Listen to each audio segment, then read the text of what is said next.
ويا صلاة النبي، ازيكم يا بنات؟ عاملين ايه؟ يا رب تكونوا بخير، ويا رب يجي على ايامكم كلها خير وبركة، وقولوا امين يا رب العالمين. اللهم يا مغير الحال والاحوال غير حالنا الى احسن وافضل حال، قول يا رب. فيديو النهارده ب5 جنيه، بس ب5 جنيه هتستوري بيتك وهتخلي بيتك فل. بس كل اللي انا طالبه منكم يا بنات، حطوا لي لايك للفيديو، ولو انت ما اشتركتيش اشتركي وفعلي زر الجرس وشوفي الافكار معانا، لان بجد فيديو النهارده حلو جدا جدا. بصوا بقى فيديو النهارده ازاي ب5 جنيه هنملي بيتنا خير. دلوقتي ايه اللي موجود في السوق سعره 5 جنيه؟ كل حاجة غالية وكل حاجة ضاربة في السماء. ربنا يا رب يعيننا على الأيام اللي احنا عايشين فيها ديت ويهدي الدنيا شوية، عشان بجد فعلا في ناس غلابة جدا جدا جدا، وفعلا مش لاقية فلوس للأسعار الموجودة دي خالص. بصوا دلوقتي يا بنات هقول لكم على حاجة حلوة ازاي نستر بيتنا. عايزه اقول لكم انا اعرف ناس والله ما بيكون حيلتها حاجه، ومسافه ما تخش بيتهم تلاقي الله اكبر الخير كلهم عنده، عصاير وحاجات ساقعه وحاجات سخنه ويجيبوا لك كل حاجه. طب في حين ان في ناس تانية بتبقى هي ممكن تكون موظفة وجوزها موظف، وحتى لو هتلاقي مثلا حالتهم مرتاحة، حالتهم المادية مرتاحة، بس سبحان الله إن في ناس كده ما بيهونش عليها آه، تدفع حاجة او تواجب بالناس ديت، ومش بهون عليها ان هي تستر بيتها. معرفش، في ناس فعلا كده حتى يقولك ايه، هي مش بتهون على غير على الغلبان. طيب الغلبان ده دلوقتي انا هقولك على حاجة حلوة. دلوقتي هنجيب منه الكيلو، بس عايزه اقول لكم عارفين الليمون ده الكيلو منه ب5 جنيه. بص الليمونه حلوه جدا مفيهاش اي حاجه. الليمون ده بقاله كام يوم انا بره التلاجة عشان كنت عايزه اصوره لكم. بصوا الليمون حلو جدا يا بنات ب5 جنيه، وناعم وطري مفيهوش اي حاجه. هنجيب الكيلو من الليمون ده ب5 جنيه، زي ما تجيبي بقى. هتجيبي ب10 جنيه 2 كيلو، هتجيبي 4 كيلو، هتجيبي 5 كيلو، زي ما تجيبي. هنعمل ايه بالليمون ده كله؟ فين الفكرة؟ طيب ما انا هقول لكم. بصوا بقى، هنجيب الليمون زي كده وهنحطه زي ما هو بالكيس زي كده، وهنربطه ربطة كويسة جدا جدا، وعلى الفليزر على طول، مش هلطه.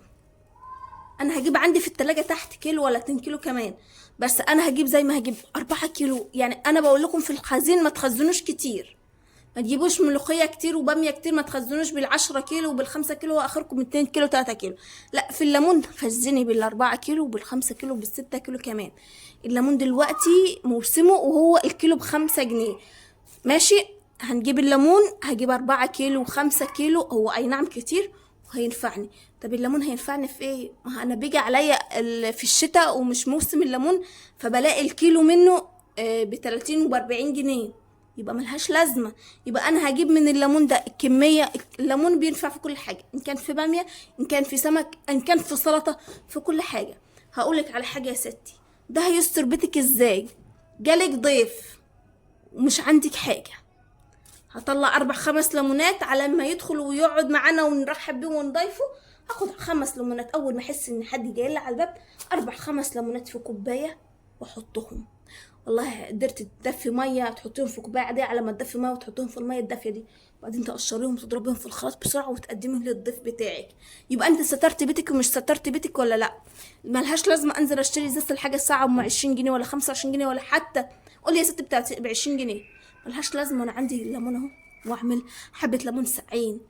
مش جالي ضيف، انا عشان خاطر بيتي الدنيا حر جدا جدا ومش عندي حاجه، جوزي جاي من الشغل، اولادي جايين من المدرسه، هاخد الليمون ده وهعمل لهم شويه عصير.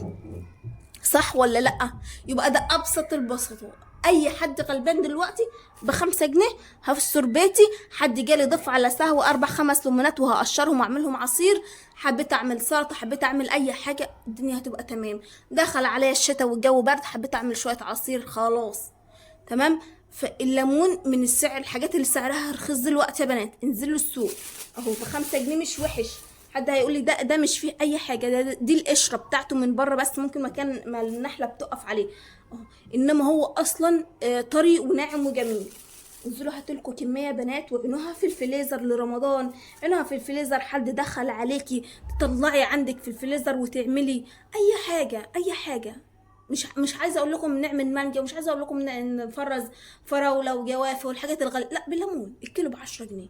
روح هاتلك بال20 جنيه 4 كيلو، ولا ب30 جنيه 6 كيلو. كيلو هتعيني في تلاجتك، والخمسة كيلو هيعينوا في التلاجة في الفريزر. يجي عليا اي حد على سهوة استر بيتي يكون مستور. مش كوباية الشاي وشكرا، او ما اعملوش حاجة، لا، اعمله لو حتى كوباية العصير. الحاجات دي بتفرح، الحاجات دي بتفرح. حاجة بسيطة وهستر بيتي وهستر دنيتي. خلاص. اشبع اولادي، عم غدين هعمل كوبايه عصير ليهم بطريقه حلوه كده واقدمها لهم، افتح نفسهم على المذاكره، افتح نفس جوز ان هو جاي من الشغل. حاجه سعرها بسيط، ده ارخص من الطماطم. خلوا الطماطم لاصحابنا سبع مش عايزينها. الحاجه اللي تلاقوها غاليه ما تجيبوهاش، هاتوا منها على قد امكانياتكم. هاتوا نص كيلو، لو مثلا محتاجين سلطه اعملي نص كيلو، محتاجه تعملي باميه ماشي. دلوقتي الخضره 3 ب5 جنيه، وتلاقي العودين الصغار التطيط كده. بلاها خضره، مش عايزين نعمل محشي. الطماطم غاليه والرز غالي والخضره غاليه، مش عايزين الكوسه. روحوا شوفوا الكوسه دلوقتي بكام، بشيء وشويات. الكوسه انا شفت كومنتات الاقي اللي يقول الكوسه ب40 جنيه وب30 جنيه وب28 جنيه وب20 جنيه. الكوسه ملهاش لازمة نعمل محشي. في الشتاء لما يدخل عليك الشتاء هتلاقي الخضرة العشرة ب5 جنيه. وهات الخضرة عندك وحطيها في التلاجة بتاعتك، تسلقي منها عودين بقدونس وتشربوا منها. تقطعي الطيرة عندك، تقطعي على السلطة، تقطعي على المحشي وعيشي. هتلاقي الكرنب سعره هادي. هات الكرنب. انما دلوقتي ملهاش لازمة ان احنا نعمل محاشي. ماشي. ما تجيبوش الحاجة الغالية دلوقتي، نمشي على قد سنة وعلى قد ايدينا، بحاجة بسيطة هنمشي. خلاص. بس كده بالنسبه لي خلصت فيديو النهارده. يا رب فيديو النهارده يكون عجبكم. هستنى طبعا رايكم في الكومنتات. ما تنسوش تحطوا لايك للفيديو بنات، وتشتركوا في القناه وتفعلوا زر الجرس وتختاروا كل عشان يوصلكم كل جديد. اشوفكم في الفيديو الجديد ان شاء الله على الف خير. مع الف سلامه.